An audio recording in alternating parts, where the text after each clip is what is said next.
She must have been out of her head.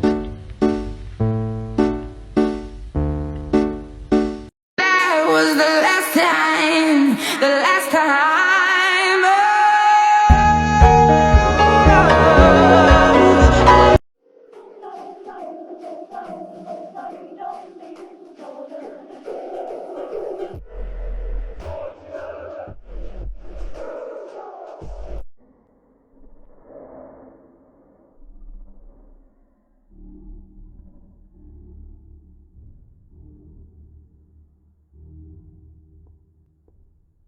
He's sorry. Oh, he's sorry. He's sorry. He's sorry. He's sorry. He's sorry. He's sorry.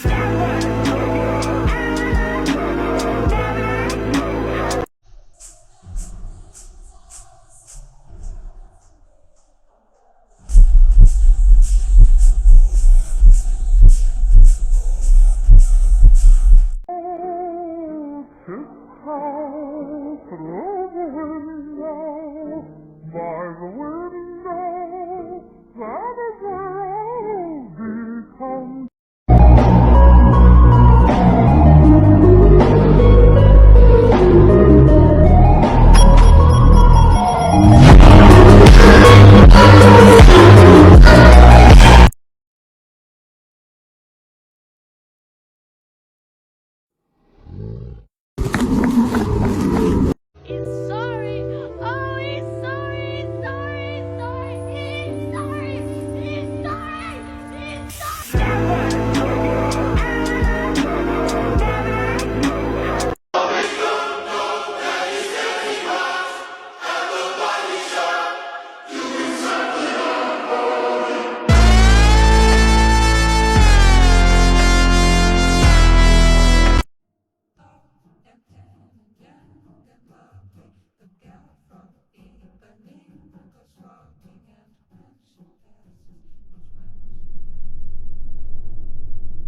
He's Just one thing that we have in common, neither of us will be missed.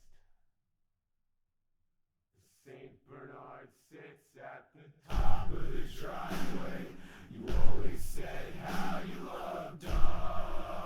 This boy stabbed his mom all because she told him to clean his room. Hi, my name is Ethan, and trigger warning, this is a dark case. 17-year-old Tobias, and I won't give his last name just because he is a minor, had told investigators that his mom was constantly on his case about cleaning his own room. I'm not really sure what, but something in him snapped, and that is where he stabbed his mom multiple times and beat her with a frying pan. When police and paramedics arrived at the scene, that is where they discovered she was lying face down in the laundry room. However, she was still alive. According to paramedics, she lifted her head and stated, "Toby did this," and then laid back down. She was airlifted to a hospital, and for Tobias, he tried to outrun police but then wrecked his car in a wooded area. He was arrested and confessed to everything and is now facing first-degree murder and vehicular manslaughter. The thing that is scarier than this guy's mugshot is the crime that he committed. Hi, my name is Ethan, and trigger warning, this is a dark case. In Woodstock, Illinois, 2009, Kyle Morgan lured a homeless man into his apartment, promising him food, shelter, and something to drink. A few weeks go by and police were actually called to the apartment due to a foul odor. Nothing in this world could have prepared police for what they were about to see. They discovered the homeless man on the floor with 666 carved into his forehead, and with his blood was satanic symbols all over the walls of the apartment. Kyle was later caught in a different state. However, he was a fighter and he tried to outrun police, but in the midst of that, he actually hit 2 people with his car. He pled guilty but stated that he was mentally ill and received 30 years in prison. The world's worst job, otherwise known as Shein or Sheen, however you pronounce it. Hi, my name is Ethan, and let's get right into this. Recently, I've heard a lot of rumors about how bad the Shein workers are treated each day, and honestly, nothing could have prepared me for what I learned. This all started in June of 2022 when a viral TikTok displayed articles of Shein clothing with handwritten messages stating, "Need your help."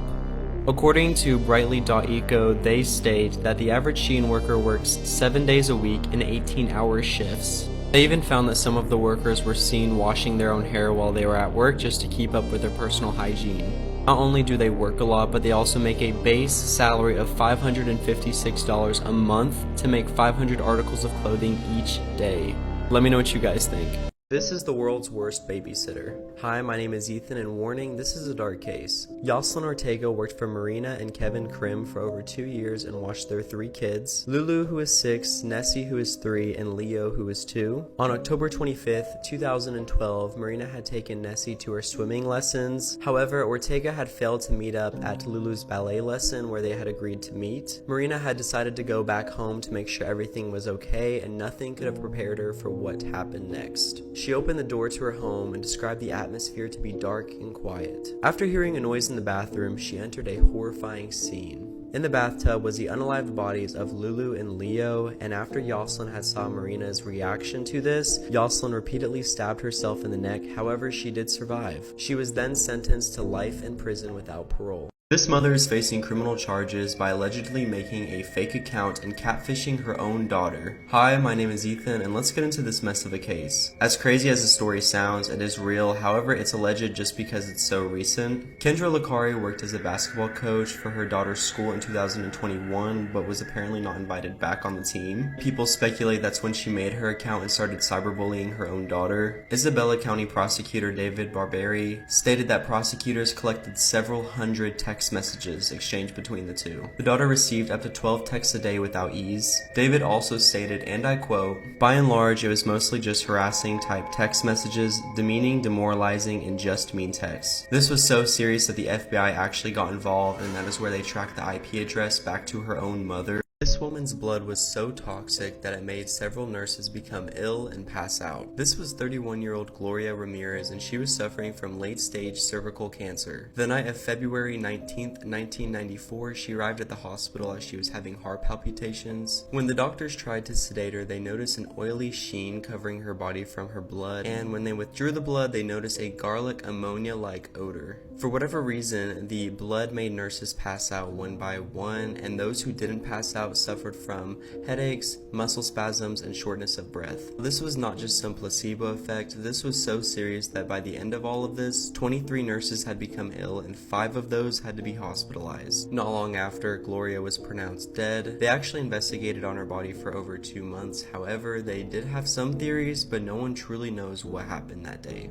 This woman unalived her neighbor all because he did not accept her Christmas gift. Hi, my name is Ethan, and warning, this is a dark case. To really get into the story, 37-year-old Melissa Young was arrested for the brutal killing of her next-door neighbor Alan Williamson on Christmas Day of 2013. In court, she claimed that mental health issues was the reason behind her attack. However, she told investigators a different story. Her motive was due to Alan not accepting her Christmas gift. What was in the gift was a pair of unisex trainers and a copy of the Sun newspaper's 2014 calendar. Melissa claimed that he would not accept the gift even after she basically begged him, and that's what made her want to kill him. She pleaded guilty to homicide in 2014 and received a 20-year sentence. While in jail, she has also assaulted 2 female police officers, and let this just be a note to always accept a gift.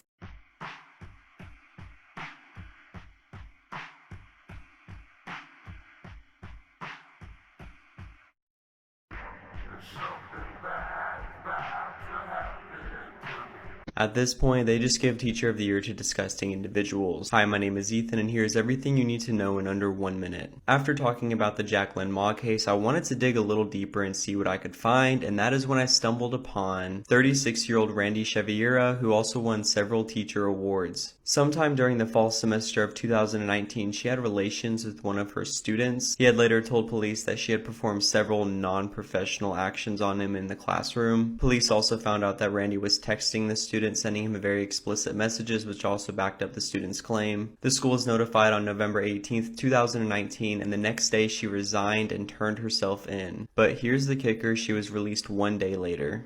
She's got to die, and I've got to die, or girls like that are going to die. And that's when I decided I'm going to murder my mother. I knew a week before she died I was going to kill her. And she went out to a party, she got soused, she came home, went to sleep. I was woken up by that, came out, I walked up to her bed, she's laying there reading a paperback, as many thousands of nights before. And she said, "Oh, I suppose you're going to want to sit up all night and talk now." Shit. I looked at her, I said, "No." I said, "Good night." And I knew I was going to kill her. You know? And I'm so cold, it's so hard. And that's the first time in 10 years I've looked at it that way. I mean, that intensely, that honestly. It hurts. Because I'm not a lizard. I'm not from under a rock. I came out of her vagina, see? Came out of my mother. And in a rage, I went right back in. For 7 years, she said, I haven't had sex with a man because of you, my murderous son. This is one of our arguments. I cut off her head. And I humiliated her corpse. So there. And you asked me to come here from California because you had something you wanted to say. It is not just an interview with a man who's scheduled to die tomorrow morning. I am here and you're here because of this message that you're talking about right here. You really feel that hardcore pornography and the doorway to it, softcore pornography, is doing untold damage to other people and causing other women to be abused and killed the way you did.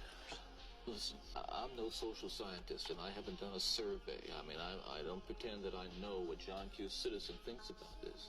But I've lived in prison for a long time now, and I've met a lot of men who were motivated to commit violence just like me.